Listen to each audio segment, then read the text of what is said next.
नमस्कार। कृषि लोकसेवा आयोगका विभिन्न सङ्घ तथा प्रदेशका प्रतिस्पर्धात्मक परीक्षाहरूमा अनिवार्य सोधिने र पाठ्यक्रममा समावेश गरिएको एउटा महत्त्वपूर्ण टपिक अगुवा कृषकको बारेमा जानकारी यहाँ प्रस्तुत छ। सर्वप्रथम अगुवा कृषक भनेको नेतृत्व गर्ने अग्रसर हुने व्यक्तिलाई बुझाउँछ।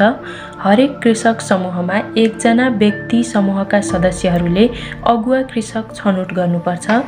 अगुवा कृषकको काम भनेको आफ्नो समूहमा रहेका सदस्यहरूको चाहना र आवश्यकता अनुसार बाटो देखाउने हो। समूहलाई राम्रोसँग परिचालन गर्नको लागि अगुवा कृषकको महत्त्वपूर्ण भूमिका रहेको हुन्छ। अगुवा कृषक छान्दा कस्तो छनौट गर्ने त?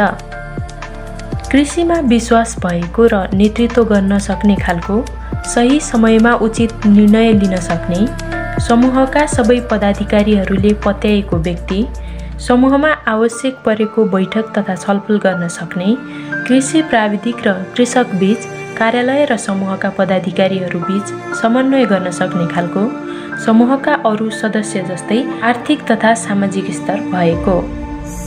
अगुवा कृषकमा हुनुपर्ने गुणहरू: